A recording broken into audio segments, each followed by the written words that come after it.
ஆண்டவர் இயேசுவில் அன்புக்கினியோரே, உங்களுக்கு அன்பு கலந்த வணக்கமும் வாழ்த்துக்களும். பொதுக்காலத்தின் 14ஆம் ஞாயிற்றுக்கிழமையிலே நாம் இருக்கிறோம். இன்றைய நாளிலே நாம் வாசிக்கின்ற இறைவார்த்தை இளைப்பாறுதல் தரும் இயேசு என்ற ஆழமான செய்தியை நமக்கு வழங்குகிறது. அன்பார்ந்தவர்களே, நம்முடைய திரு அவையினுடைய வரலாற்றிலே மிகப்பெரிய மறுமலர்ச்சிக்கு வித்திட்டவர் 23ஆம் யோவான் அவர்கள். இவர் 2ஆம் வத்திக்கான் சங்கத்தை தொடங்கி அதனை நடத்தி கொண்டிருந்த போது பலவிதமான குழப்பங்களும் பலவிதமான எண்ணங்களும் இவருக்கு எழுந்தன. இதனால் இரவு நேரங்களிலே தூக்கமில்லாமல் தவித்தார். ஒரு நாள் அவர் இரவு நேரத்திலே தூக்கமில்லாமல் தவித்துக் கொண்டிருந்த போது ஒரு குரல் கேட்டது. அது என்ன குரல் தெரியுமா? என் மகனே, இந்த திரு அவை என்னுடையது, இதில் வரக்கூடிய பிரச்சனைகளை எல்லாம் நான் பார்த்து கொள்கிறேன், நீ நிம்மதியாக தூங்கு என்று குரல் ஒலித்தது.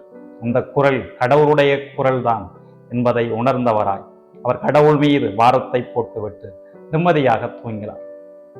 கடவுளுடைய பணியை செய்யக்கூடியவர்கள் அல்லது கடவுளிடத்திலே நாம் நம்முடைய பிரச்சனைகளையும் துன்பங்களையும் இறக்கி வைக்கிற பொழுது அவர் நமக்கு இளைப்பாறுதல் தருகிறார் என்பதைத்தான் இந்த நிகழ்வு நமக்கு உணர்த்துகிறது.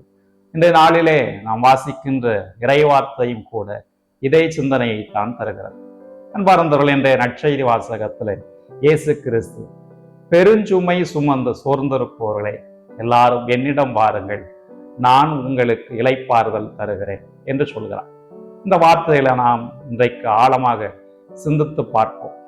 மனிதருடைய வாழ்க்கையிலே பல்வேறு பிரச்சனைகள் இருக்கின்றன, பல்வேறு துன்பங்கள் இருக்கின்றன, பல்வேறு கவலைகள் இருக்கின்றன.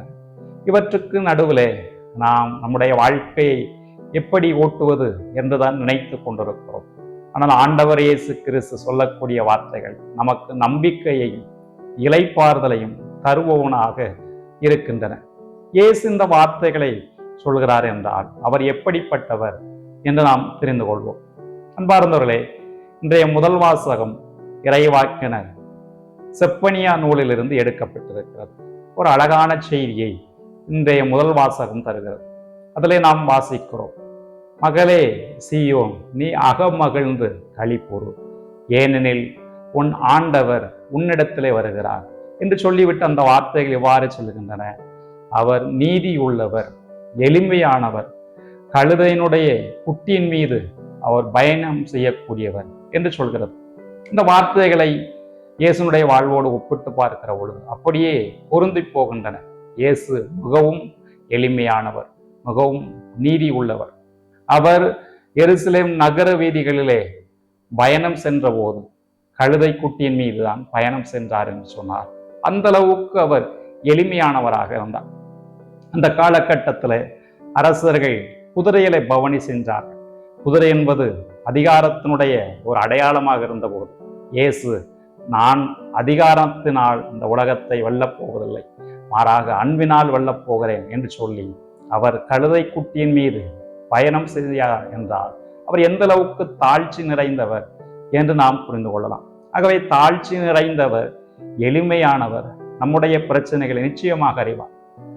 புனித பவுல் பொருந்தியருக்கு எழுதிய 2வது திருமுகத்திலே 8வது அதிகாரம் 9வது வார்த்தையிலே இவ்வாறு கூறுவார், இயேசு செல்வராய் இருந்தாலும் கூட அவர் நமக்காக ஏழையாரான் என்றால் இயேசு நம்மை அறிந்து வைத்திருப்பவராக இருக்கிறார். காரணம், அவர் எளிமையானவராக இருக்கிறார் என்று இன்றைய முதல் வாசகம் சொல்கிறது. இயேசு எளிமையானவர் மட்டுமல்ல, அவர் கனிவு மிக்கவர், தாழ்ச்சி மிக்கவர். அதை இன்றைய நற்செய்தி வாசகத்தில் இயேசுவே கூறுவதை பற்றி படிக்கும். நற்செய்தியில் இயேசு பெருஞ்சுமை சுமந்து சோர்ந்திருப்பவர்களே எல்லாரும் என்னிடம் வாருங்கள் என்று சொல்லிவிட்டு சொல்கிறார், நான் கனிவும் மனத்தாழ்மை உடையவன், ஆகவே என்னிடம் இருந்து கற்றுக்கொள்ளுங்கள் என்று சொல்கிறார். இயேசு கனிவு மிக்கவராக மனத்தாழ்மை உள்ளவராக இருக்கிறார் என்று சொன்னார். நம்முடைய வாழ்க்கையிலே நாம் சந்திக்கக்கூடிய துன்பங்களும் சரி, பிரச்சனைகளும் சரி, ஒன்றுமில்லாமல் போவதற்கு இந்த 2 பண்புகளை நாம் நம்முடைய வாழ்க்கையிலே உரித்தாக்கி கொள்ள வேண்டும். நாம் கனிவுடையவராக இருக்கிற பொழுது, மனத்தாழ்மையுடையவர்களாக இருக்கிற பொழுது பாதி பிரச்சனைகள் ஒன்றுமில்லாமலே போகும் என்பதுதான் உண்மையாக இருக்கு. எப்படி என்று சொன்னால், பிறர் நமக்கு எதிராக தீமைகளை செய்கிற பொழுது நாம் கனிவுடையவர்களாக மாறுகிற பொழுது அங்கே பிரச்சனைகள் ஒன்றுமில்லாமல் போகின்றன. அடுத்ததாக, இன்றைக்கு பல பிரச்சனைகளை பார்க்கிறோம்.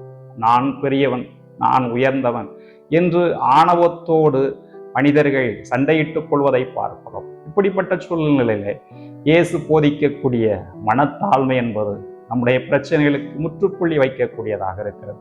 ஆகவே இயேசு எளிமையானவர், இயேசு கனிவுமிக்கவர், அவர் மனத்தாழ்மையர். இத்தகையவராய் இருக்கிற பொழுது நாமும் நம்முடைய வாழ்க்கையில பிரச்சனைகளிலிருந்து விடுபடலாம் என்பதுதான் உண்மையாக இருக்கிறது. ஆகவே நம்முடைய வாழ்க்கையில பல்வேறு பிரச்சனைகளை நாம் சந்திக்கலாம், பல்வேறு சவால்களை சந்திக்கலாம். இத்தகைய பிரச்சனைகளை எல்லாம் நம் ஆண்டவர் இயேசு கிறிஸ்துவிடத்தில் இறக்கி வைக்கிற பொழுது அவர் நமக்கு ஒரு தீர்வினை வழங்குகிறார். அதோடு அவரிடமிருந்த கனிவையும் அவரிடம் இருக்கக்கூடிய மனத்தாழ்மையும் நாம் கடைபிடித்து வாழ்கிற பொழுது நம்முடைய வாழ்க்கையில் வரக்கூடிய துன்பங்களை நாம் எளிதாக தாங்கிக் கொள்ளலாம் என்பதுதான் உண்மையாக இருக்கிறது. நிறைவாக நாம் இன்னொரு செயலையும் செய்ய வேண்டும். அப்போது கடவுள் தரக்கூடிய இளைப்பாறுதலை பெற்றுக்கொள்ளலாம் என்று இன்றைய இறைவார்த்தை சொல்கிறது. இன்றைய 2வது வாசகத்திலே பவுலடியார் ஒரு ஆழமான செய்தியை சொல்கிறார். என்ன சொல்கிறார் என்றால், நாம் ஊனியல்புக்கேற்ப அல்ல, ஆவியின் தூண்டுதலின்படி நடக்க வேண்டும் என்ற செய்தியை சொல்கிறார். இன்றைக்கு மனிதர்கள் உலக போக்கிலான வாழ்க்கையை வாழ்ந்து கொண்டிருக்கிறார்கள். அவர்கள் பலரும் பிற்பட்ட அதைவிட மிகவும் கீழான ஒரு வாழ்க்கையை வாழ்ந்து கொண்டிருக்கிற பொழுது, ஊனியல்பின்படி நடந்து கொண்டிருக்கிற பொழுது, ஆண்டவர் இயேசு கிறிஸ்து நாம் விண்ணகம் சார்ந்தவர்களாக வாழ வேண்டும்.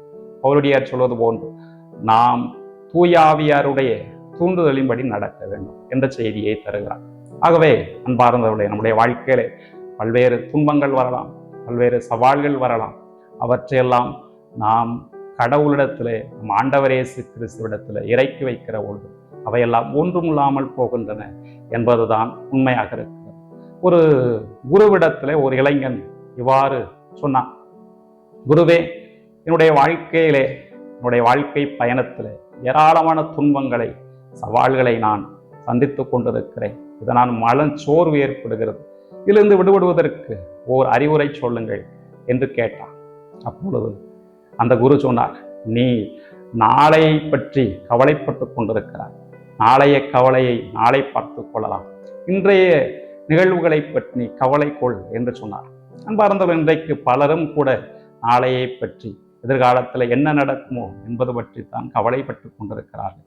நாளைய கவலையை போக்க நாளைய வழி பிறக்கும். ஆகவே நம்முடைய வாழ்க்கையில் வரக்கூடிய துன்பங்களையும் சவால்களையும் சோதனைகளையும் எல்லாவற்றையும் இயேசு கிறிஸ்துவிடத்தில் இறக்கி வைப்போம். ஏனெனில் அவர் எளிமையானவர், எல்லா பிரச்சனைகளையும் அவர் அறியக்கூடியவராக இருக்கிறார். அத்தோடு நாம் இயேசுவிடம் இருக்கக்கூடிய கனிவையும் மனத்தாழ்மையும் உரித்தாக்கிக் கொள்வோம். அதுபோலவே பவுலடியார் சொல்லக்கூடிய இந்த சிந்தனைகளை நாம் உள்வாங்கிக் கொள்வோம். நாம் ஊனியல்பின்படி அல்ல, நாம் தூயாவியாருடைய தூண்டுதலின்படி நடப்போம். இவ்வாறு இயேசு தரக்கூடிய இளைப்பாறுதலை பெற்றுக்கொள்வோம். ஆமாம்.